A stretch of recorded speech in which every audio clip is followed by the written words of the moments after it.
윤리 두 번째에 대한 내용인데, 윤리의 기준은 무엇이 옳은지를 우리가 어떻게 알 수 있을까 하는 생각을 하게 되는데, 저는 지금 우리나라의 현실을 보면 마치 하나님의 심판을 받게 될 소돔과 고모라의 시대와 똑같이 되어졌다 하는 생각을 할 수밖에 없는 시대가 왔습니다. 근데 우리 주님이 우리에게 주시는 윤리 강령 중에 산상수훈이라는 게 있어요. 마태복음 5장부터 7장까지인데 그 가운데 가장 중요한 황금률이 있는데, 그 황금률이 대접을 받고 싶은 대로 남을 대접하라, 이런 내용입니다. 그러니까 우리 주님이 우리에게 주시는 말씀 가운데서 사람은 누구든지 어디 가든지 다 대접받고 인정받고 싶어 해요.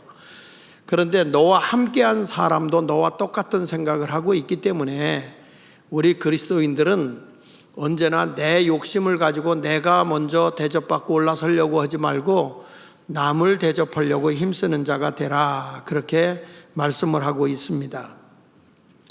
제가 지난번 8.15 때 광화문에 나가서 그런 얘기를 했습니다. 한국에는 지금 다시 기독교의 10계명의 5계명부터 10계명까지 주어진 그 계명으로 나라의 기둥이 세워져야 된다. 지금 나라가 완전히 부패되어지고 썩어져서 하나님의 심판을 당할 수밖에 없는 상황이 되었기 때문이죠. 그런데 우리 주님이 우리에게 주신 이 10계명, 오늘 읽은 말씀에 보면 크게 세 가지로 우리가 나눌 수가 있는데, 사람이 살아가면서 첫 번째로 해야 할 도리가 있는데, 그 첫 번째 도리가 뭐냐? 부모 공경이다. 부모 공경. 그 다음에 사람이 세상을 혼자 사는 게 아니고 인간관계를 맺고 살아야 되잖아요. 그러니까 인간관계 속에서 우리의 행동윤리가 있다. 내가 좋다고 움직이는 게 아니라 두 번째 가서는 우리의 행동윤리를 어떻게 해야 되느냐 하는 얘기를 하고 있는 것이고, 그 다음에 세 번째는 우리의 마음의 윤리. 모든 행동이나 모든 생각은 마음에서부터 나오는 거기 때문에 마음이 바로 돼야 된다는 거예요. 그 말씀을 우리에게 교훈해 주고 있는 내용이 오늘의 본문의 내용이에요. 근데 오늘 내용이 우리가 지금 세상에서 일어나는 일들과 함께 제가 비교해서 말씀을 증거할 텐데, 설교가 좀 길어질 것 같은데 아무래도 철회해야지 뭐. 자, 오늘은 이 사람이, 인간들이 살아갈 때 없어서는 안 될 윤리에 대한 말씀을 증거하는데, 첫 번째로 우리에게 주신 것은 부모 공경의 윤리입니다. 한번 따라해 볼까요? 부모 공경의 윤리. 하나님께서는 부모를 공경하는 자에게 분명히 약속을 해요. 그게 뭐냐면 땅에서 내가 잘되고 장수하는 복을 받는다는 거예요. 우리가 지난 시간에는 1계명부터 4계명까지는 절대자 되신 하나님을 잘 공경하라, 하나님을 예배하라, 이런 뜻이었는데, 이제 이 5계명부터 10계명까지는 사람 사는 이야기예요. 사람이 어떻게 이 세상에 윤리적으로 살아야 되느냐. 첫 번째로는 1계명부터 4계명까지는 하나님과 인간과의 관계를 얘기하고 있는 것이라고 한다면, 5계명부터 10계명까지는 인간과 인간과의 관계에서 어떻게 살아야 될 거냐 하는 얘기예요. 그 가운데서 인간이 이 세상에서 제일 먼저 해야 할 도리가 뭐냐? 하나님의 명령입니다. 부모 공경입니다. 부모 공경. 성경 말씀 출애굽기 20장 12절에 보면 내 부모를 공경하라. 그리하면 내 하나님 여호와가 내게 준 땅에서 내 생명이 길리라, 이렇게 말씀했어요. 오래 살고 싶죠? 내일 죽고 싶어요? 오래 살고 싶은 사람은 땅에서 하는 일이 잘 되고 내가 생명이 길기를 원하면 부모 공경을 해라, 이렇게 말씀하고 있어요. 신약에 와서 사도 바울은 이거에 대해서 뭐라고 얘기하냐면 하나님의 약속 있는 첫 계명이다. 부모 공경은 약속 있다. 하나님이 약속을 해줬다. 에베소 6장 1절로 3절에 말씀하기를, 자녀들아 주 안에서 너희 부모에게 순종하라. 어느 안에서? 주님 안에서, 예수 안에서 너희 부모에게 순종하라. 이것이 옳으니라. 내 아버지와 어머니를 공경하라. 이것은 약속이 있는 첫 계명이다. 하나님이 계명으로 딱 정해줬는데 내가 약속해 준다는 거예요. 하나님이 약속을 해준다.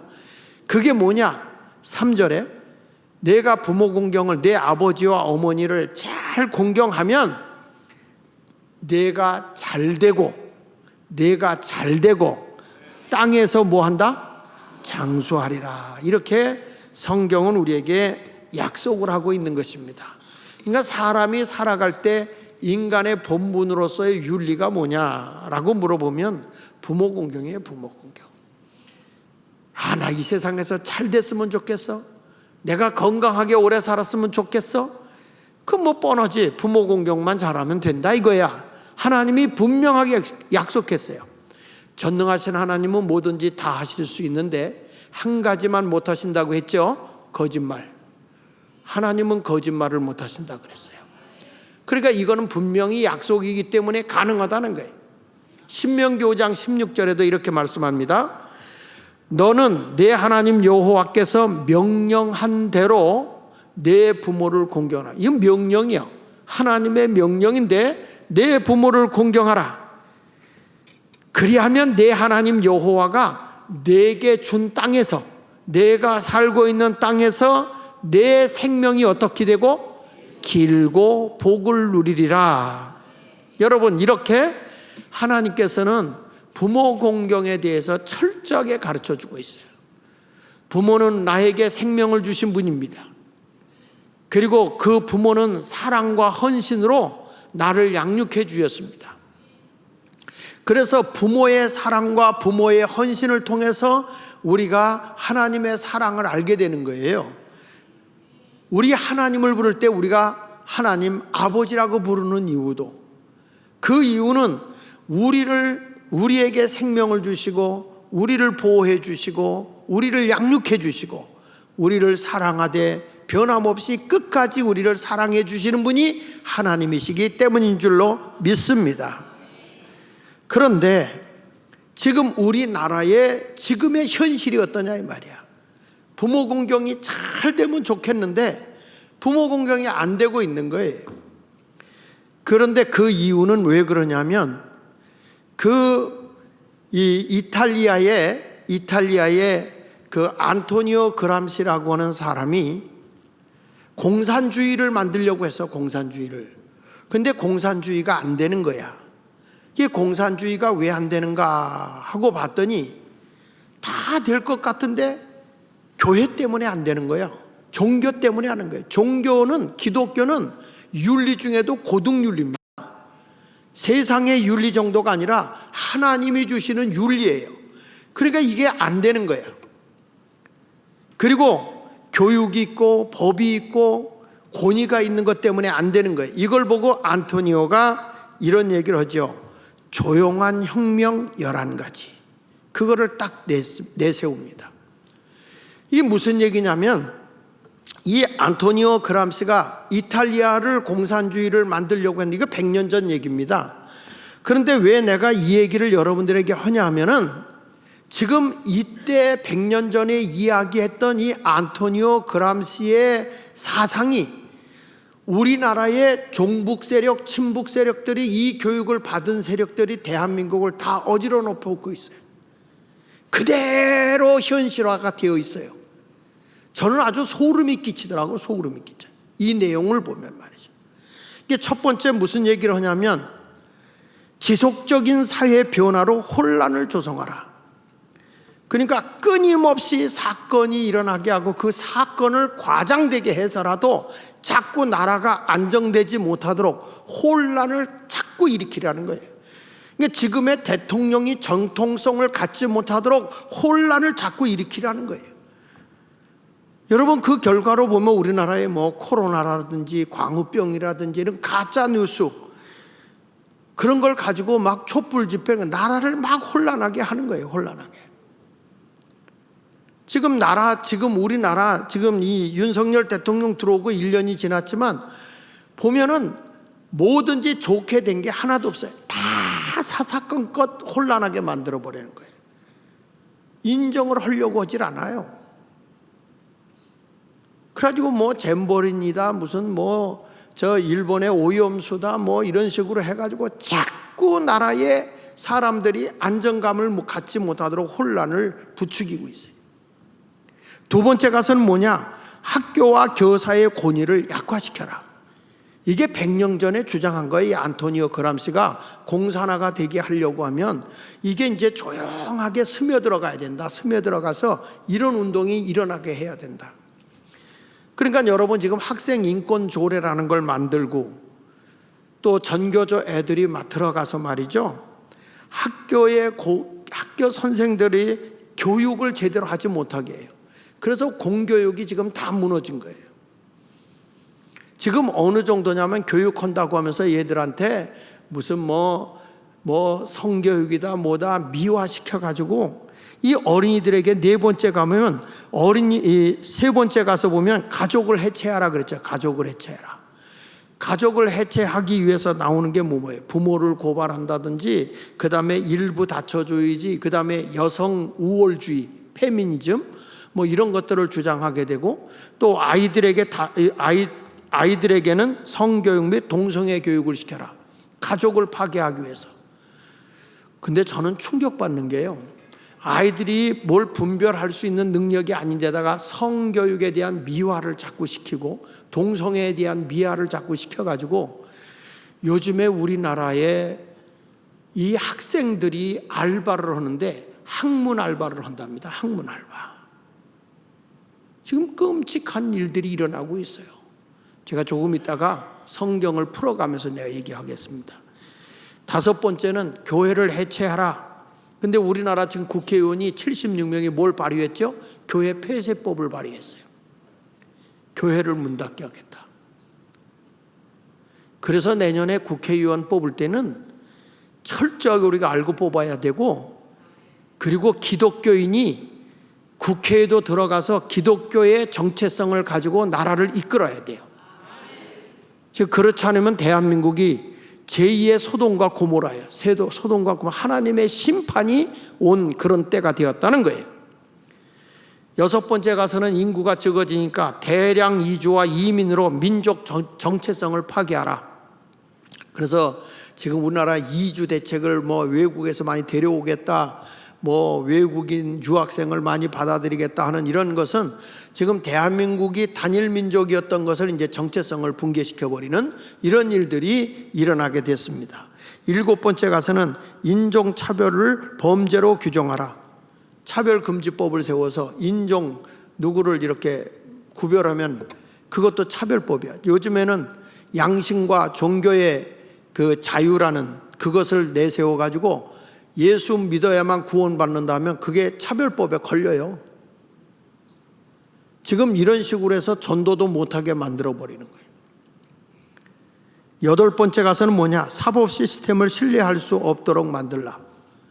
그러니까 지금 우리나라 헌법을 여러분 신뢰할 수 있어요? 같은 범죄를 범했는데 자기 편은 봐주고 자기 편이 아닌 사람은 더 큰 죄를 뒤집어 씌우고, 이게 대한민국의 헌법이에요. 법률이에요 지금. 제가 이번에도 보니까 우파의 큰 법률 자문단이 있고 좌파에 있고, 뭐 우리법 연구회라든지 뭐 검수완박이라든지 이런 걸 통해서 나라의 헌법을, 나라의 모든 재판되는 그 법을 믿을 수가 없게 만들어버린 게 우리 대한민국이에요 지금. 아홉 번째는 복지 정책을 강화해 국가나 기관 보조금을 의지하게 해라. 이제는 사람들이 실직수당이 일하는 것보다 더 많게 해라. 이런 식으로 해서 국가의 부채를 엄청나게 늘려가지고요. 그래가지고 어떤 일이 벌어지냐면 우리 후손들에게 빚에 빚을 넘겨주는 거예요. 근데 그 당시에 돈 조금 가지고 있는 부자들은 적대감을 갖게 하는 거죠.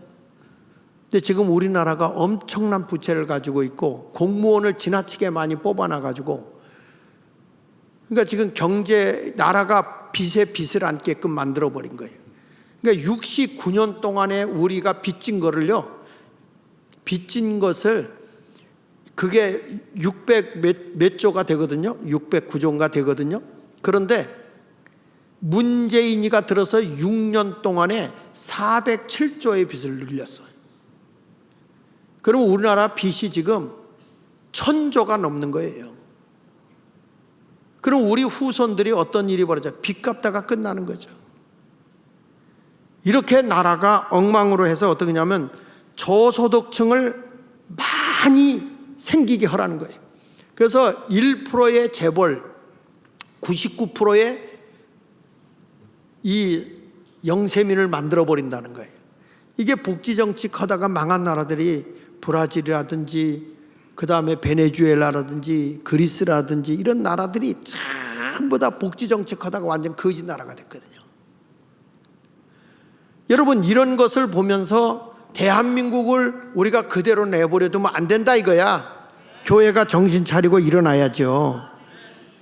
성경에 뭐라 써? 일하지 않거든 먹지도 말게 하라는 게 성경 아닙니까? 거저 먹으려고 하면 안 된단 말이에요. 열심히 일해야죠. 그 다음에 10번째가 뭐냐면 언론을 조정하고 대중매체의 수준을 저하시켜라. 무슨 얘기냐? 거짓 언론 보도를 해서 국민들을 눈 멀게 하고 귀 멀게 하라는 거예요. 지금 우리나라가 여러분 공영방송인 KBS나 MBC 같은 걸 신뢰할 수 있어요? 전부 다 거짓된 언론으로 사람들의 눈을 멀게 하고 귀를 멀게 해요. 근데 이걸 누가 깨우쳐주냐? 그나마라도 교회가 깨우쳐줘야 되거든. 근데 목사들이 벙어리가 돼버려서 그 다음에 11번째가 뭔지 아십니까? 과도한 음주를 홍보하라. 다시 말하면 마약과 술, 알코올 중독. 지금 우리나라가 마약이 너무 심해져 가지고요. 마약을 단속하려는데 그걸 누가 지금 못하게 하는지 아세요? 더불어민주당. 좌파는요, 이 좌익 세력들은 뭘 하냐면 국민을 완전 망하게 만들려고 하는 거예요. 이런 현실이 지금 우리 눈앞에 와 있단 말이야. 그래서 거기 보면 넘겨서 한번 보면 급진주의를 과시하지 말고 내부 체제에 침투시켜라. 이건 네오막시즘이라고 하는 요 샤월 일린스키라고 하는 사람이 이게 뭐냐면 그 공산주의 사상 플러스 거기다가 휴머니즘이라는 인본주의를 가동시켜서 가미시켜서 좋은 말은 다 쓰는 거예요. 그리고 밑에도 보면 주디스 버들리라고 하는 이 강경 이 중성 쉽게 말하면 동성애를 지지하는 여인이죠. 이 사람이 무슨 얘기하는지 아십니까? 이제는 남성, 여성, 남자, 여자라는 단어를 쓰지 말라는 거예요. 뭘 쓰느냐? 사람이라고만 써라. 사람. 그러니까 지금 초등학교 화장실에도 지금은 중성 화장실을 짓기 시작했단 말이죠. 지금 이런 일들이 대한민국에서 일어나고 있다고 하는 것을 보면서 여러분, 저는 이 내용을 안토니오 그람시가 100년 전에 주장했던 그 내용이 말이죠, 대한민국에서 그대로 일어나고 있어요. 그대로. 소름이 끼치지 않아요? 이미 그들의 결혼 교육을 받았어요. 근데 그 가운데서 다시 한번 대한민국이 세워지려고 하면 하나님의 십계명으로 세워져야 되는데 그게 뭐냐면 내 부모를 공경하라 라는 거예요. 넘겨서 주시면 내 부모를 공경하라. 그런데 우리나라의 현실은 부모 공경을 못하게 만들어버립니다. 넘겨서 보시면 뭐가 나오냐면 그 밑에 민법 915조 삭제 완료 이렇게 나왔죠. 이게 무슨 얘기냐면 자녀를 양육할 때 부모가 훈계를 하고 책망을 하고 잘못할 때는 꾸지람을 할 수 있어요. 회초리도 들 수 있어야 되잖아요. 그런데 이거를 완전히 헌법에서 이거 고칠 수가 없으니까 얘들이 삭제를 했어요. 삭제. 이렇게 딱 지워버리고 요걸 어떻게 했냐면 이 조례법을 만들어서 부모가 자녀를 훈계하거나 책망을 하면 고발하는 법을 만들어 버렸어요. 그래서 이제는 부모가 자식을 훈계할 수 없는, 부모가 자식을 책망할 수 없는 그런 세대를 만들었고요. 그리고 우리나라의 이 형법에도 나와 있고 민법에도 나와 있는 이런 것들을 다 지금 뜯어 고치려고 다 만들어 버린 거예요. 그래서 여러분 내년도에 헌법을 뜯어 고치려고 하기 때문에 이걸 다시 대한민국의 원상으로 회복하려고 하면 국회의원을 여당으로 200석을 가지고 와야 된다 이런 얘기야. 지금 나라가 이 지경까지 돼 있는 것을 우리는 모르고 있다는 거죠. 그리고 여러분 하나 넘겨서 보시면 좌파들이 이래요. 부모 세대 어르신들을 폄하하는 거예요. 어른들을 다 폄하하고 뭐 젊은이들과 어른을 갈라놓잖아요. 얘들이 남은 수명의 비례해서 투표권을 주자고 할 정도니까 이게 더불어민주당 애들 국회의원이 개혁 세력들이 하는 얘기가 여러분 나이가 앞으로 살 날이 많은 사람은 투표권을 더 주고 나이가 적은 사람은 나이가 이제 살 날이 그렇게 많지 않은 사람은 투표권을 적게 주고 이러자는 거예요. 근데 여러분 꼭 죽는 게 나이 많다고 꼭 죽어? 아니 젊었다고 꼭 늦게 죽는다는 법 있어요? 아, 병원에 가봐. 애기들도 태어나자마자 죽는 경우도 많아. 그런데 이런 인간의 생명을 가지고서 장난하고 앉았어요, 얘들이. 그뿐이 아닙니다. 노인을 폄하하면서 있을 수 없는 일을 하는데 거기 보시면 하나 넘겨서 보시면 이 페미니즘의 진실.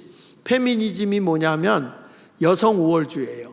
이게 기사에 나온 건데 한 여학생이 대학 시절 페미니즘 동아리 활동을 한 여학생이 기고한 내용이에요. 이 내용에 보면 이렇게 나옵니다. 아버지에 대해 남성 혐오적 발상과 혐오 발언을 서슴지 않고 했다. 아버지가 뭐라 그러면 얘 남자의 우월주의라고 해서 아버지를 그렇게 공격을 했다는 거예요. 얘가. 왜냐? 여성의 인권을 지키기 위해서 그랬다는 거예요. 근데 아버지가 탁 돌아가시고 나서 보니까 그가 이런 얘기예요. 페미니즘의 진실은 여성 인권 운동이 아니었고 남성 혐오 발언이었다. 남성 혐오라는 사실을 깨닫게 됐다. 남성을 업신여기고 우습게 여기고 남성을 짓밟는 그런 것이 바로 페미니즘이더라. 화가 나니까 발음도 잘 안 나오네 그냥. 그래서 그 페미니즘의 진실이 뭐냐? 이 사람이 한 얘기야. 난 진짜 쓰레기였고 말종이었다. 이렇게 고백을 한 거예요. 여러분, 이 페미니즘을 이용해서 부모와 자녀의 관계를 단절시키는 거예요, 이게. 그러니까 이런 것들을 우리가 알아야 되고, 그러니까 이 성경적으로 볼 때 부모 공경하고는 정반대로 가는 게 이게 사회주의고 공산주의인 거예요. 그러니까 아버지 수령만 섬기면 되는 거야. 전에 제가 중국에 집회를 갔다가 북한 식당에 들어갔거든. 그 북한 식당 들어갔더니 들어가면 노래 불러줘. 반갑습니다 하고 노래 불러줘. 하나도 안 반가워. 근데 내가 거기서 이제 예수 믿으라고 그랬더니 첫 마디가 일 없습니다. 아바이 수령, 김일성 수령이가 김정일 장군님께서 우리를 먹이고 입음으로 일 없습니다 그러더라고. 그래서 내가 일 있습니다 그랬어요. 여러분 역사학자 토인비가 하나 넘겨서 보시면 역사학자 토인비는 이런 얘기를 했어요. 지상에서 가장 아름다운 가족 제도를 가지고 있는 나라가 한국이라고 그랬어요. 한국. 왜? 장차 한국 문화가 인류에 기여할 것이 있다면 그것은 바로 부모를 공경하는 무슨 사상? 효의 사상일 것이다. 이게 세계적인 역사학자가 딱 표현한 게 대한민국의 효 사상이 가장 위대하다. 이렇게 우리나라가 좋은 효의 사상을 가지고 있었고 이승만 대통령이 대한민국의 건국을 세울 때 건국을 할 때 기독교의 복음 사상 위에다가 나라를 세웠단 말이에요. 이런 귀한 나라야. 그리고 대천덕 신부가 이런 얘기했어요. 효의 정신은 21세기에도 한국인들이 반드시 지켜야 할 중심 사상이다. 이렇게 우리에게 일러준 거예요. 그러니까 대한민국이 그동안에 이렇게 땅에서 잘 되고 우리 민족이 세계에 우뚝 설 수 있었던 것은 저는 부모 공경을 잘 했었기 때문이라고 저는 생각을 해요. 근데 이제 살만하고 모든 게 안정됐다고 해서 지금 우리가 이 내 부모를 공경하라 이것은 약속 있는 첫 계명이니 내가 땅에서 잘 되고 장수하게 된다는 하나님의 약속의 말씀을 무시하면 되겠습니까? 다시 우리는 부모를 공경할 줄 알아야 됩니다. 이것을 기독교 우리 이 복음의 정신으로 우리는 다시 대한민국을 세워야 돼. 대한민국을. 기둥을 세워야 됩니다. 뭐 인권이라는 그런 걸 가지고 말이죠, 부모의 인권을 말살시키고 말이죠, 자녀들만 인권이라고 하지만 그거는 완전히 집안을 패가망신시키는 거예요. 패가망신. 부모를 공경하게 해야 되는 겁니다. 그 다음에 두 번째 가서 하나님의 말씀이 뭐냐면 사람들 사이에 지켜야 할 행동윤리예요. 행동윤리. 여기 20장 13절로 16절에 보니까 살인하지 말아라, 간음하지 말아라, 도둑질하지 말아라, 이웃에 대하여 거짓 증거하지 말라, 이 말씀이 나오죠. 여러분 여기 보면 사람들 사이에 지켜야 할 행동윤리 가운데 살인하지 말라, 생명의 존엄성을 얘기하는 거예요. 생명의 존엄성. 살인은 하나님이 심판을 합니다. 절대 사람을 죽여서는 안 돼요. 그리고 내가 살기 힘들다고 해서 내가 자살해도 안 돼요. 그거는 생명의 주권자는 하나님이세요. 근데 그걸 내가 끊는다고 하는 것은 내가 나를 살해하는 거예요. 그렇기 때문에 이것도 살인이요. 여러분 힘들고 어렵다고 해서 우리는 자살하면 돼, 안 돼요? 안 됩니다. 안 돼요. 자살을 뒤집어 살자 그래요. 살자. 자살을 반대로 뒤집으면 살자가 되는 거야.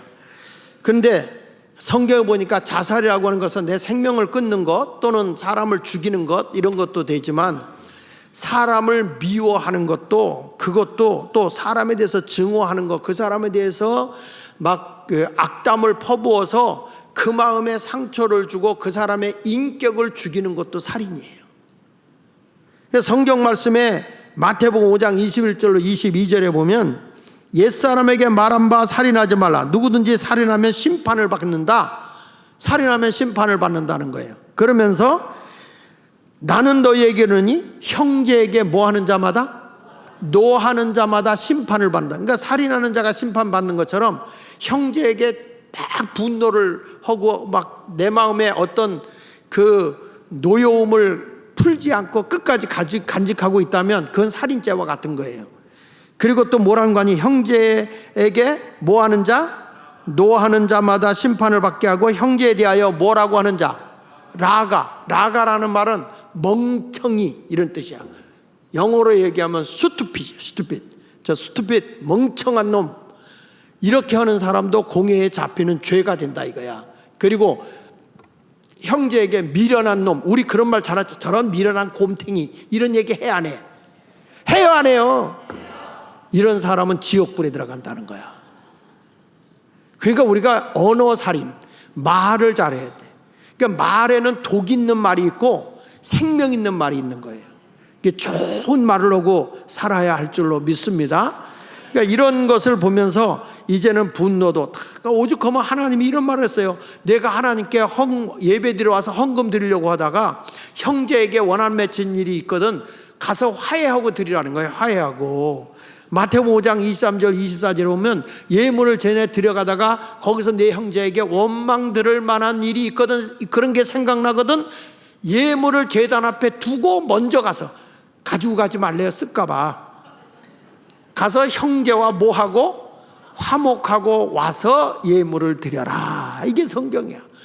그러니까 우리 예수 믿는 사람은 남하고 담싸고 살지 말고 그저 내가 미리 그 사람을 평가하고 난 저 인간 안 봐, 난 다시 안 볼 거야, 그런 말 하지 마라. 아유, 난 교회 가도 누구 뒤통수 보기 싫어. 그러면 앞자리에 앉으면 될 거 아니야. 왜 누구 뒤통수 보기 싫어갖고 그러면서 뒤에만 앉아있어. 맨 앞자리에 앉아봐. 뒤통수 안 보이지. 예? 그러니까 여러분, 우리는 형제에게 원망들을 많이 있으면 그런 거 해서는 안 된다는 거야. 그러니까 그런 게 다 뭐냐, 살인과 같다는 거야. 살인.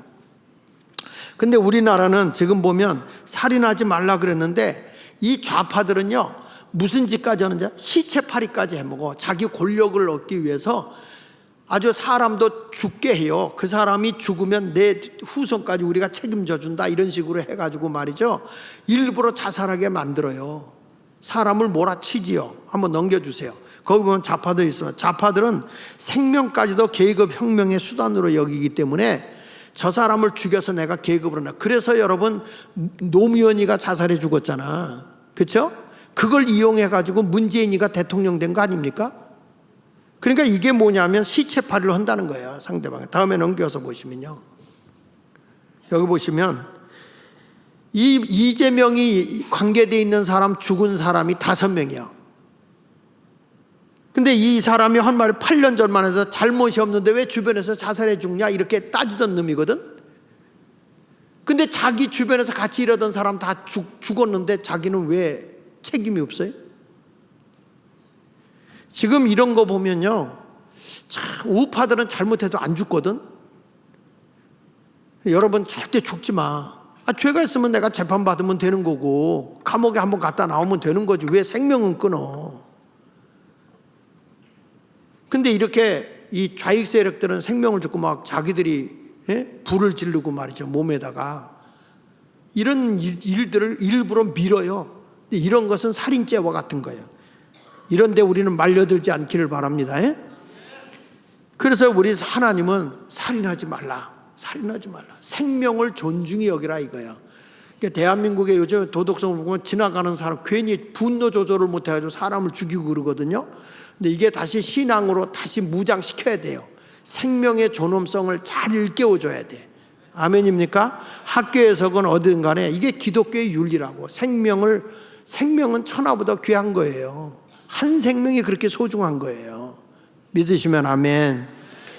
그 다음에 이제 뭐라고 얘기하냐면 간음하지 마라. 따라합시다. 간음하지 마라. 이 간음하지 말라는 건 성을 순결하게 사용하라는 거예요. 성을 순결하게.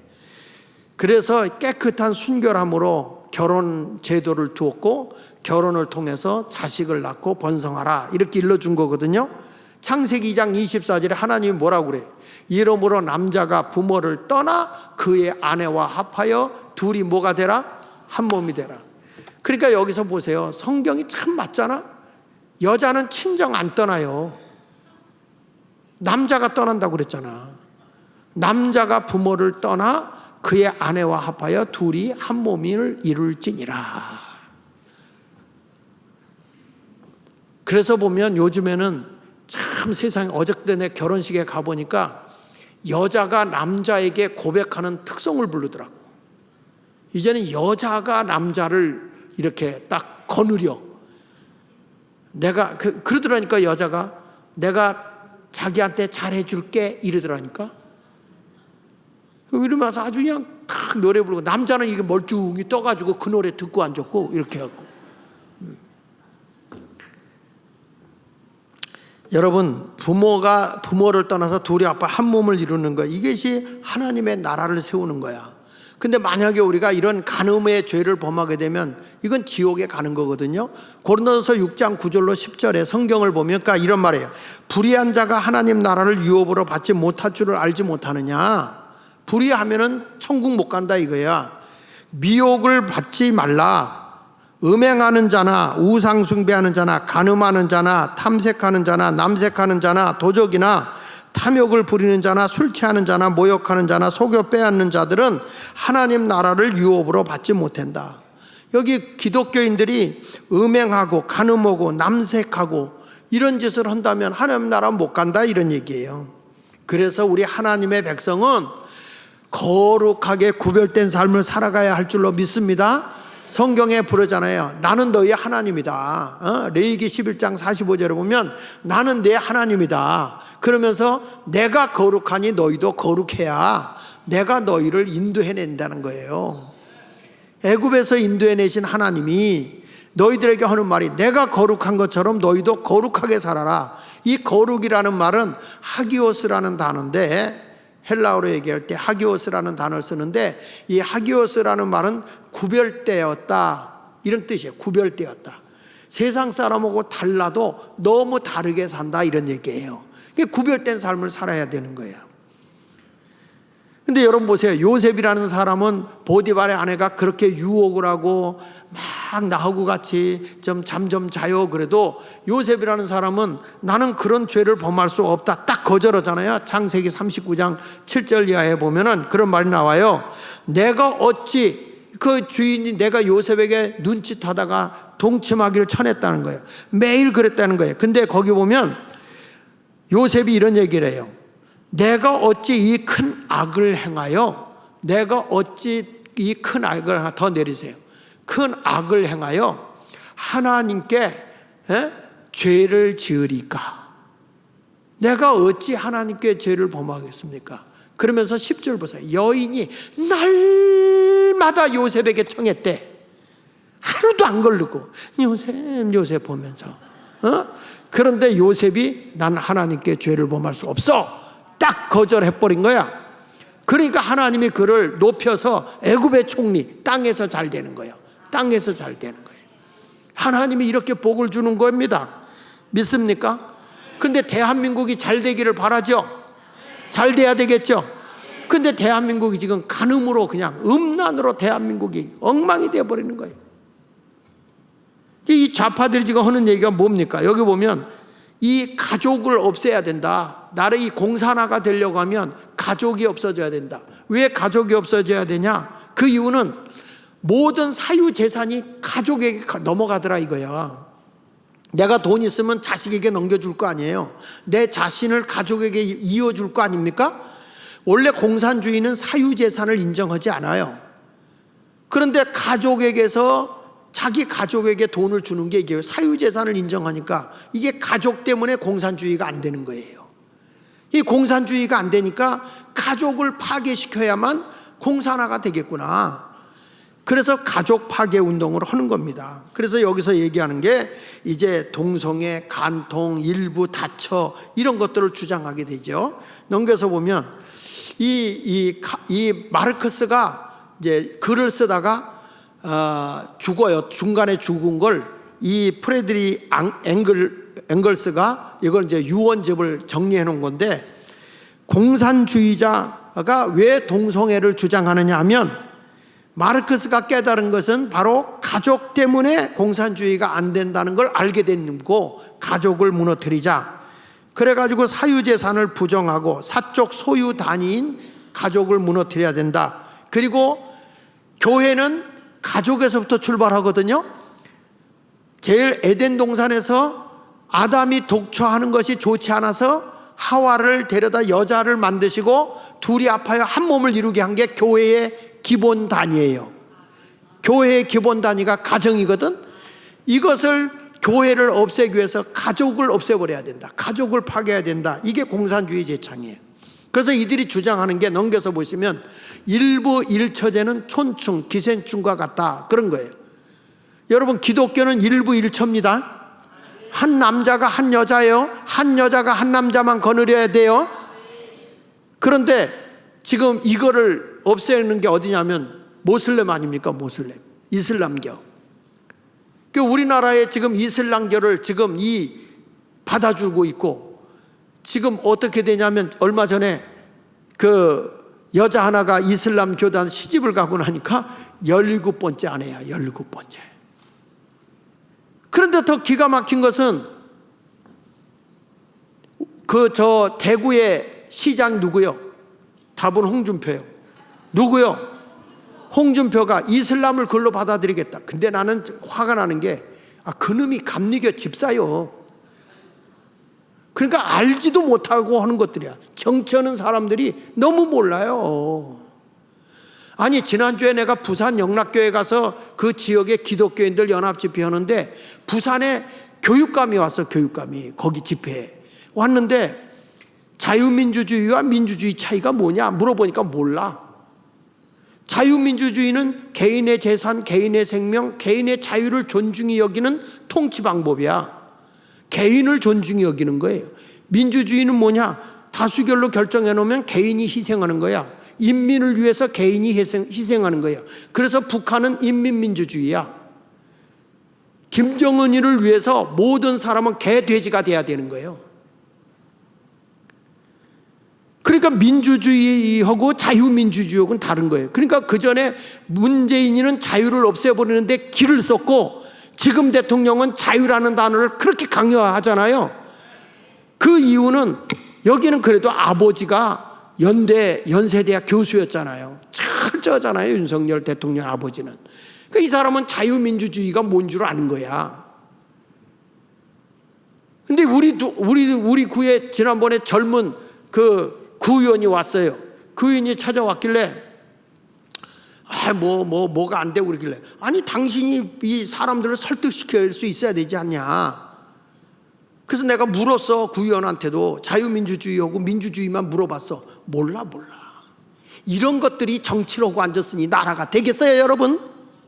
국회의원도 모르고.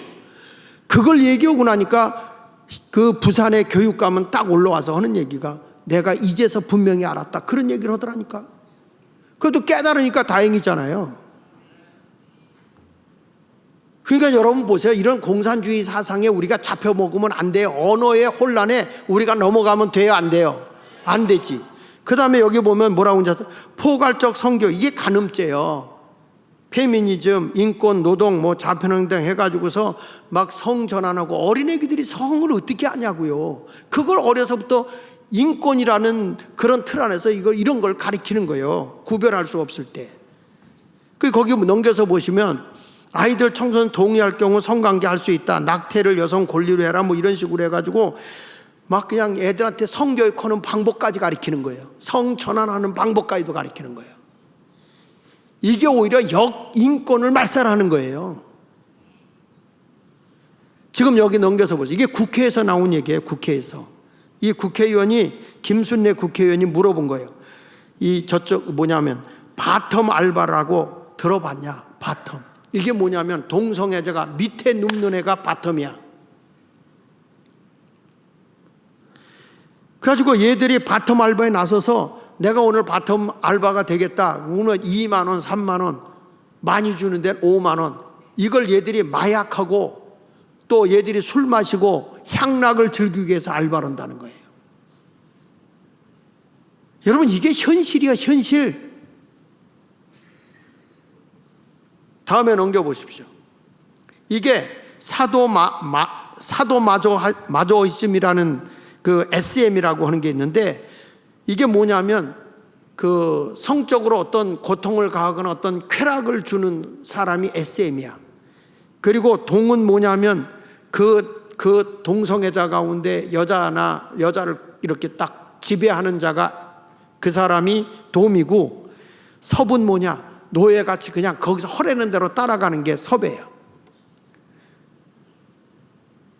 여러분, 지금은요, 학교에서도 선생님이 강의하고 있는데 옆에 여학생, 이게 요즘에는 다 남녀공학이잖아요.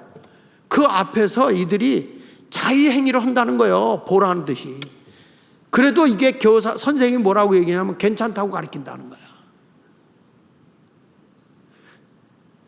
이게 다 성경에서 말하는 간음하지 말라. 우리 자녀들이 이런 교육을 받게 됐으니까 나라가, 여러분, 하나님의 심판을 안 받겠습니까? 지금 여기 보면 이런 여성이고요. 다음에 넘겨서 보면 이게 관련 기사에 나오는 건데, 이게 드라마에도 나와요, 이제. 이 뭐냐면 아시 두리안이라고 혹시 보셨어요? 조선 TV에서. 그게 뭐냐면 시어머니하고 며느리하고 동성애 하는 거야. 이게 드라마로 나온 거예요. 여러분, 이거 가지고 가서 시위하고 있고, 지금 이런 엉망인 나라가 됐어요. 언론계도 이런 게 드라마, 예능, 웹툰, 영화제 이런 데서 이런 동성애가 공견하게 대한민국에서 일어나고 있는 이것은 문화가 그래서 그런 게 아니고요. 이 원뿌리가 공산 사상에서부터 왔다는 거예요. 뭘 위해서? 기독교를 말살하고 가정을 붕괴시키기 위해서. 넘겨서 좀 보시면, 그래서 지금 막 이거 지금 TV 조선 앞에서 시위하고 있는 모습입니다. 지금 보면 여기 동성애 하나 더 넘겨서 보면 동성애를 지금 찬동한 나라들이 이렇게 많고요. 그리고 우리나라도 동성애 반대하는 숫자가 59%밖에 안 되니까 지금 우리나라도 이게 많이 정신적으로 세속화되어 있는 거야. 그러면 이걸 누가 깨워야 돼요? 교회밖에 없죠, 교회. 그리고 하나 넘겨보면요, 이게 자 이쁘죠? 이게 남자들이 성전환한 거예요. 그래가지고 이게 또 미인 대회가 있네. 트랜스젠더 대회를 한 거예요. 근데 여기 빨간 걸로 동그랗게 이렇게 표시한 거 있죠? 이 사람이 1등한 건데 이게 한국 사람이야. 세계 트랜스젠더 미인대회에 가서 2010년도에 우리나라가 1등했어요. 이런 모습이, 이게 뭐냐, 이게 다 간음죄예요. 간음죄. 하나님이 보실 때 간음하지 말라는데 간음의 죄를 범한 거 있는 거예요. 그러면 하나님의 심판 안 할 수 있는 이런 모습이 바로 동성애로 이런 것이 있었던 게 소돔과 고모라에 있었던 얘기란 말이에요. 그러니까 여러분 목사가 이렇게 나서서 이렇게 얘기를 하고 이런 자료를 찾아가면서 여러분들에게 다 설명을 해주면 목사가 뭐가 아쉬워서 그러겠어? 말씀만, 어떤 사람은 그러더라고. 말씀. 여러분, 이렇게 우리가 그동안에 교회도 많고 하나님 말씀 많이 오고 부흥회도 많이 하는 동안에 나라가 이렇게 썩어가고 있는데, 윤리가 이렇게 다 무너져 가고 있는데 교회가 뭘 하고 있냐 이 말이야. 자복하고 회개해야 되고 다시 기독교의 윤리로 나라를 세우지 않으면 안 됩니다. 제2의 이승만 대통령 같은 대한민국의 건국, 제2의 건국을 할 지도자가 나와야 되는 거예요. 어제도 우리 서울 연회 남선교회 대회 하는데 제가 설교하러 갔는데 우리 장로님이, 목사님 그냥 성령 받는 얘기만 하시고 나라 얘기는 하지 마세요. 그래. 더 했어 내가. 나라가 이런 지경인데 무슨 거기 가서 내가 불 받으라 성령 받으라, 알 건 알고 깨우쳐 줘야지. 알 건 알고 깨우쳐 주고. 그때도 거기서 또 소리 지르는 사람도 있더라고. 왜 목사가 정치야? 내가 지금 이게 정치예요 여러분? 이 소리가 정치하는 소리로 들려요? 나라가 썩어가고 부패하고 도덕적으로 타락하고 나라가 완전히 공산화로 가고 있는 길목에서 이거를 제대로 방향을 잡아서 하나님의 말씀으로 우리가 회개하고 돌아와야 된다는 걸 일깨워 주는 거예요. 그 다음에 성경은 뭐냐? 도둑질하지 말라 그래서 도둑질하지 말라. 출애굽기 20장 15절에 보면 도둑질하지 말라, 정직하게 살라 그 말이야. 남의 거 훔치지 말고 속여서 빼앗지 말고 돈을 빌리고 갚지 않는 사람 되려고 하지 말고 그냥 우리는 열심히 살아야 된다. 남을 일을 시켰으면 삭을 주고 내가 삭을 받고 일하면 그곳에 가서 열심히 생명 바쳐 일하고 이렇게 살아야 이게 온전한 삶이잖아요. 성경 말씀에 야고보서 5장 4절에 뭐라고 그래요? 보라, 너희 밭에 추수한 품꾼에게 주지 아니한 삭시 소리 지르며 그 추수한 자의 우는 소리가 만군의 주의 귀에 들렸느니라. 그러니까 남을 일 시켜놓고 노동을 착취해서는 안 된다는 거예요. 그만한 대가를 주라는 거예요. 또 내가 그만큼 대가를 받고 일하면 그만큼 주인을 위해서 열심히 일해줘라 이런 얘기예요. 빈둥빈둥 대지 말고. 누가 다 보고 계세요? 하나님은 다 보고 계시고 다 알고 계시잖아요. 농떼이 부리지 말고. 그래서 하나님 앞에 11조도 도둑질 하라고 해서 하지 말라고 그랬어요. 하나님의 것도 뜯어먹지 말고 온전한 11조 생활하고 말이죠. 근데 우리나라 보세요. 도둑질 하는데 막 여기 보면 이재명의 재벌 해체하고 정부인의 토지를 배당하겠다. 기득권 세력의 재벌을 해체하고, 이번에도 여러분 재벌이 없었으면 나라 끝났어. 잼버린도 누가 도와서 그나마 겨우 국가 망신 안 당했어? 재벌들이 도와준 거예요. 제가 이 차 타고 저 평택 쪽을 가다 보면, 그 안성 쪽에 가다 보면 차들이 옛날엔 그렇게 안 밀렸거든요. 엄청나게 밀려. 왜 그래요? 삼성이 거기 있거든. 삼성이 거기 있으니까 거기 대기업들이 거기서 일자리 월급 주고 거기서 나오는 세금만 해도 다 매겨 살리는 거예요. 그렇지 않습니까? 이게 어마어마하게 매겨 살리고 있는데 이 정치인들부터 목을 그냥 어떻게 칭칭 감아주든지 해야 될 것 같아. 이거 도둑놈들은 거기 다 들어있는 것 같아. 그러니까 정치인들이 윤리도 없고 기본도 없어요. 기본도. 그 다음에 성경은 뭐라고 얘기했냐면, 이제 여기 도둑질 하지 말라고 하는데 또 넘겨서 한번 거기 보시면 좌파들은 토지 몰수하고 개인 사유 다 뺏겠다고 하는 건데, 여기 보면요, 이 어린이집 있잖아. 어린이집은 다 국가가 다 환수했어요. 왼쪽에 파란 거 있죠? 국가가 다 가져갔어요. 그 다음에 유치원도 지금 얼마나 지금 갔냐면, 이 사립은 19%가 감소했고 국가는 7.8%가 이렇게 늘었어요. 그럼 뭐냐면 대학도 그렇고 개인의 교육도 그렇고 다 뺏어가 버리는 거예요. 그 다음에 이제 제 고개명에는 뭐냐가 있냐면, 따라합시다. 거짓 증거하지 마라. 예, 거짓 증거하지 말라. 성경에 보니까 진실하게 살라는 거죠. 거짓말하지 말고.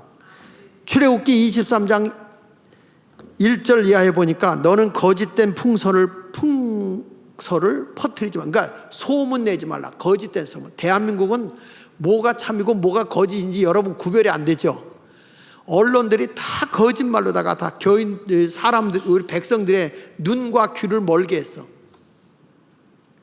그러면 우리가 악인과 연합하여 위증하는 증인이 되지 마라. 거짓을 하지 말고 위증하지 말고, 그 다음에 다수를 따라 악을 행하지 말며 송사의 다수를 따라 부당한 증언을 하지 말며 가난한 자의 송사라고 해서 편벽되이 두둔하지 말지니라. 요즘에 하도 고발이 많아서 그런지 이런 지금 인터넷에 도는 재밌는 예화가 있더라고. 그게 뭐냐면 라면하고 참기름하고 싸웠다네. 그랬는데 라면이 붙들려 갔어. 그 이유를 보니까 참기름이 고소해가지고. 참기름이 고소하잖아. 그러니까 고소해가지고 붙들려 갔는데 나중에 참기름이 또 붙들려 왔대. 그 참기름 왜 붙들려 왔나 봤더니 라면이 다 불었어. 오래 놔두니까 라면이 불어가지고 말이야. 불어서 그래가지고서 이제 붙들려 왔다네. 붙들려 왔는데 그 옆에서 말을 간섭하다가 말려 들어가지고 김밥이 구석됐어. 김밥 말려 들어가지고 말이죠. 그런데 나중에 알고 보니까 다 이게 소금 때문에 일어난 일이야. 왜 그냥 소금이 짠 거요. 소금이 짠 거라고. 그러니까 소금이 짜잖아요. 그러니까 소금이 짠 거예요. 이게 말귀를 못 알아듣네 이게. 그러니까 사람들이 하도 고발을 하다 보니까 이런 풍설이 다 나돌 정도야. 근데 지금 우리나라도 보면은 얼마나 거짓말이 많아요. 이 거짓은요 영적인 거예요. 마귀는 처음부터 거짓말쟁이잖아요. 요한복음 8장 44절에 보면 너희 아비는 마귀에게서 났다. 아비의 욕심대로 너에게 행하지 않느냐. 그는 처음부터 살인한 자요 진리가 그 속에 없으므로 진리에 서지 못하고 뭐라고 그랬죠? 거짓을 말할 때마다 제 것으로 말하니 이는 그가 거짓말장이요 거짓의 아비다. 이렇게 말하고 있는 거예요. 그러니까 우리나라에 지금 보면 다 거짓입니다. 한번 우리 볼까요? 한번 좀 이거 띄워줘 보세요. 여기 보면 분명히 성경 거짓말하지 말라고 그랬는데 제주 해군기지가 이걸 세우면 주변 환경이 파괴되고 뭐 오염이 된다. 근데 지금 주변 환경 오염이 됐나요? 파괴됐나요? 하나도 파괴 안 됐어. 오히려 세계적 관광 미항이 돼가지고요. 그리고 안보도 철저하게 지켜지는 좋은 해양이 됐어요. 그래가지고 이번에 세계의 그 크루즈들이 수십 척이 한국의 이 제주 미항에 돼가지고 어마어마한 관광객이 한국에 온답니다. 예. 그러니까 여러분 이게 다 거짓말이야. 그 다음에 광우병 많이 들어봤죠? 여러분 소고기 먹고 미친 사람 봤어? 뭐 뇌송송 한다고 뇌송송? 그런데 그 당시에 광우병이라고 막 소리쳤던 그 야당놈들은 전부 다 어디 갔어요? 미국 가서 소고기 퍼먹고 왔어. 그러니까 국민만 속이는 거예요. 그때 이 광우병으로 인해서 우리나라에 손해된 거가 3조 7천억을 손해봤다고 그러잖아요. 그 다음에 넘겨서 보면 천안함 사건도 얘들이 뭐라고 했냐면 이게 자작극이래. 자작극. 근데 이게 북한에서부터 폭침을 한 거잖아요. 그런데 이걸 자작극이라고 이렇게 거짓말로 매도를 해버려요. 그리고 세월호는 박근혜 대통령이 침몰시킨 거래, 일부러. 그러니까 여러분 얼마나 웃기는 짓을 하는 거예요. 그뿐입니까? 좌파들이 그 사드 배치한 거, 사드의 전자파가 어마어마해. 근데 조사해 보니까 핸드폰 전자파만 더 적게 나와. 그러니까 이렇게 거짓말을 하는 거예요. 후쿠시마 그 방류수, 그것도 핵 폐수라고 하지만 그게 사실 IAEA 유엔에서 다 조사해서 안전한 처리수거든요. 안전한 처리수인데 오히려 내가 지난번에도 얘기했지만 중국의 원자력 발전소에서 나오는 게 이 핵 폐수, 핵 그 처리수의 50배. 대한민국에 나오는 그 원자력 발전소에서 나오는 폐수가 얼마냐면 핵방사능이 이 일본의 핵 폐수 오염수보다 5배가 더 많이 나와. 그래도 사람의 인체에 해가 없고 물고기에 해가 없는 거예요. 이런 걸 가지고 막 요즘에 보니까 8살짜리가 나와갖고 말이야 데모하고 있어요. 이 완전 공사 하나 만들어버리는 거예요. 이런 거에 우리는 쏘가 넘어가서는 안 되는 거예요. 그러니까 대한민국의 KBS나 MBC나 이런 방송국들이 전부 다 거짓되게 지금 이거 하니까 사람들은 그게 맞는가 이렇게 얘기를 하더라고. 어저께도 어느 목사님이 나한테 전화 와가지고 말이야 거짓된 언론에서 거짓되게 하는 얘기만 듣고서 그냥 얘기를 나한테 하더라고. 그래서 목사님 그런 게 아니고 이건 이거고 이건 이거고. 그러니까 감독님들 다 모이는데 이번 24일 날 감독님들 다 모이는데 모이십시오. 이번 23일 날 수요일 날은 우리 신학생들이 모여요. 여기서 전국에 있는 신학생 비인가 신학계 학생들 임원진들도 다 오면 장학금을 줘. 장학금을 그렇게 주는데 한 300~400명 올 것 같아요. 오는데 이 아이들 다 장학금을 주죠. 왜 그걸 주느냐? 지금 나라가 이 지경인 걸 깨우쳐줘야 되겠더라고. 신학생들한테. 얘들이 뭘 몰라. 목사 될 후보생들이 나라의 국민을 깨우쳐야 할 사람들이 멍청하게 앉아있으니까 되겠어? 나라가 돌아가는 걸 일깨워줘야죠. 그리고 그 국가, 이제 우리나라의 종교적 지도자인 증경총회장이나 또 감리교는 감독들 이런 분들 다 모아서 목요일 날 이 약 한 400명이 와요. 400명 지도자들이. 그분들 모아놓고 이런 걸 일깨워 줘야 되는 거야. 이런 거 일깨워 주지 않으면 되겠습니까? 그래서 여러분 모두가 거짓에 속아 넘어가지 않기를 축원합니다. 마지막으로 이웃에 대한 윤리적 마음가짐이에요. 윤리적 마음가짐. 출애굽기 20장 17절에 보니까 내 이웃의 집을 탐내지 말라. 내 이웃의 아내나 그의 남종이나 그의 여종이나 그의 소나 그의 낙이나 물은 내 이웃의 소유를 뭐하지 말라. 이게 윤리 강령이에요. 마음으로부터 행동이 나오잖아요. 그러니까 마음을 다스리라는 거예요. 탐심은 욕심이죠. 그러니까 욕심을 다 이기라는 거예요. 누가복음 12장 15절에도 보면 탐심을 물리치라고 말합니다. 사람의 생명이 소유에 넉넉한 데 있는 게 아니다. 그러니까 너무 욕심 부리지 말고 우리 예수 믿는 사람은요 자족하고 살아야 돼. 사람의 욕심은요 꼭 바닷물과 같아서 먹으면 먹을수록 갈증이 더 느껴. 그래서 내가 부자가 돼서 만족하는 사람 있어요? 이 세상에? 없습니다. 사람은 가질수록 갈증을 더 느껴. 없을 때는 나는 전셋집 하나만 있으면 된다. 그런데 전셋집 주면 내 집 갖고 싶고, 내 집 가지면은 더 큰 집 갖고 싶고, 큰 집 가지면 내 차 갖고 싶고, 내 차 가지면은 더 좋은 차 타고 싶고, 더 좋은 차 가지면 별장 갖고 싶고, 별장 가지면 묘자리 좋은 데 갖고 싶고. 인생은요 끊임없이 욕심이야. 끊임없이 욕심. 그래서 성경은 뭐라고 하냐면 먹을 게 있고 입을 게 있으면 자족해라. 자족해라. 따라합시다. 먹을 것이 있고 입을 것이 있으면 자족하고 살아라. 모든 사람의 죄가 속에서부터 나오는 거예요. 마가복음 7장 21절에 보십시오. 속에서 곧 사람의 마음에서 나오는 것이 뭐라고 그랬어요? 악한 생각, 곧 음란과 도둑질과 살인과 간음과 탐욕과 악독과 속임과 음탕과 질투와 비방과 교만과 우매함이니 이 모든 악한 것이 다 속에서 나와서 사람을 더럽게 하느니라.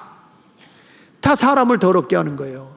그러니까 우리 마음을 깨끗하게 하는 성도가 되길 바랍니다. 성경 말씀 잠언 4장 23절에 보세요. 모든 지킬 만한 것 중에 더욱 내 마음을 지켜라. 생명의 근원이 어디서 나온다? 마음에서 나오는 거예요. 마음에서. 그래서 사람이 마음 먹게 달린 거예요. 오늘부터 좋은 생각만 하세요. 난 죽을 것 같아. 죽을 것 같아. 걱정하지 마. 죽는다니까. 난 산다. 난 괜찮다. 나는 부자다. 이렇게 좀 부여의식을 갖고 살라고요. 사람의 생각이 나를 지배하는 거예요. 일어나자마자 아이고 죽겠다. 그러니까 죽지. 일어나자마자 아이고 살겄다. 내가 요즘에 장경도 목사를 만나니까 장경도 목사한테 조금만 부정적인 얘기하면 형님 1,000원. 그러면 내가 또 당신이 부정적인 말 했다. 당신 10,000원. 그랬더니 그러면 내가 형님 이거는 부정적인 말이 아니요. 또 그런다. 하여튼 우리의 근본은 하나님 사랑과 이웃 사랑입니다. 오늘 말씀을 꼭 기억하시기 바랍니다. 여기 보면 이 좌익 세력들이 하는 걸 보십시오. 거기 보면 이렇게 말합니다. 과도한 복지 정책은 국민들이 국가나 기관 보조금에 의해 정부의 부채 증가로 가난한 나라로 전락하게 되니까 내가 일하지 않고 거저 먹으려고 하는 거는 버려야 됩니다. 성경이 이렇게 말하면 일하기 싫거든 먹지도 말게 하라 그랬어, 성경에. 그러니까 일하지 않는 무노동 무임금은 기독교가 아니에요. 기독교는 내가 열심히 일하고 대가를 받는 종교예요. 공짜 좋아하면 옛날부터 그랬어. 뭐가 까진다? 그런데 여기 보십시오. 우리나라 지금 빚이 1,000조가 넘었어요. 부채 비율 상승폭이 계속 18.8%니까 OECD 국가 중에 최고로 부채가 높아요. 그런데 우리나라가 2022년 복지 예산이 216.7조라고 했으니까 35.9%로 OECD국 중에 제일 높아요. 지금 우리나라 복지비가. 그러니까 여기 보십시오. 69년 동안에 우리나라 빚이 627조 원이었거든. 근데 문재인이가 6년 정치하는 동안에 408조가 늘었어. 408조가. 그러니까 여러분, 우리 후손들이 이 다음에 뭘 받게 되겠어? 빚 뺏게 더 갖겠어? 그런 건 나라가 어려워지는 거예요. 지나치게 공무원도 많이 뽑아놓고. 문재인 때는 진짜 공무원 많이 뽑았어요. 돈을 그냥 쓸데없이 퍼부어주는 거야. 일부러 그러는 거예요. 왜? 나라를 어렵게 만들려고. 돈을 이렇게 모아놓은 걸 다 쓰고도 빚더미에 앉은 거예요. 그러니까 여기서 문재인 투표한 사람들은 회개해야 돼. 그렇다고 또 시험 들지 말고. 근데 여기 보십시오. 다음에 넘겨보면 복지 포퓰리즘 국가 위기 사례. 여기 보십시오. 그리스가 복지연금을 막 주다가 이 나라가 완전히 지금 부채를 상환할 수가 없는 거예요. 감당을 못하는 거예요. 나라가 완전히 거지 나라가 되는 거예요. 그래서 그 다음에 이게 어디요? 아르헨티나. 아르헨티나도 군부 독재에 의한 과도한 노동 정책으로 인해서 이 복지비를 막 지원한다고 그래요. 노동자들에게 무리한 요구를 하다가 나라 경제가 완전히 침체돼 버린 거예요. 그 다음에 또 넘겨서 복지 베네수엘라. 여기는 여러분 산유국이라 잘 사던 나라예요. 지상 낙원이라고 불렸던 나라예요. 근데 이 나라가 복지에다 공짜로 막 퍼주기 시작하다가 결국에는 나라가 다 들어먹고 돈 있는 사람들이 다 이게 공산화 되어버리니까 다 나가버리고 안정됐던 사람 여기서 못 살겠다. 보트피플 배 타고 도망가고. 근데 지금 이 나라가 쓰레기통 뒤지고 있는데 우리나라 주민자치법을 보면 베네수엘라의 모델이야. 베네수엘라법을 그대로 갖다 놨어요. 그러면 우리나라를 얘네들이 거지 나라 만들려고 했던 거 아닙니까? 그러니까 이런 모습을 우리가 알고서 예수 믿는 거예요. 알고서. 그러니까 지나치게 여러분들이 아무것도 안 하고 얻겠다는 욕심을 가지면 돼? 안 돼? 안 돼. 일해서 정당하게 돈을 벌어야 되는 거예요. 지금 브라질도 국가 위기 사례예요. 국가 예산에 75%의 그 공공부채를 막 집어넣는데 이게 감당이 안 돼요. 지금 이 브라질이라는 나라는 점점 이 실업자가 늘어나기 시작하죠. 먹고 살기가 점점 어려워진 거예요. 그러니까 우리나라의 봉제 공장이 브라질에 많이 있었거든요. 근데 제가 지난번에 미국에 가보니까 브라질에 있던 사람들이 거의 미국으로 돌아오더라고. 거기 인건비가 싸가지고 글로 갔다가 지금은 뭐 이게 인플레이션이 너무 올라가 버리니까 이게 돈의 가치가 없는 거예요. 물건 하나 사려고 하면 돈을 지게로 지고 가야 되니까. 그러니까 이런 세상이 돼서는 되겠어요? 대한민국 이렇게 되면 되겠어, 안 되겠어? 이런 걸 깨우쳐주면 감사해야 돼, 안 해야 돼? 근데 어떤 사람은 우리 목사님 왜 저런데? 이 사람 빨리 간첩인가 한번 신고해봐, 이거. 지금 나라를 바로 세워서, 이제는 우리나라가 제대로 세워지려고 하면 기독교의 10계명의 기둥 위에 세워야 된다. 그래서 내가 8.15 광복절에 연설할 때 나한테 3분어라고 하더라고요. 3분. 그래서 그냥 하면서 10계명으로 대한민국을 기둥을 다시 세워야 된다. 그 얘기를 제가 하면서 이 얘기를 했어요. 짧은 동안에 했지만 여러분들은 장장 1시간을 들었어. 죄송합니다.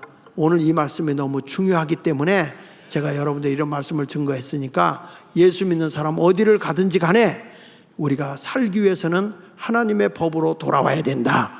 이 말씀을 듣고 꼭 은혜 생활하는 여러분 되시기를 축원합니다. 기도하겠습니다.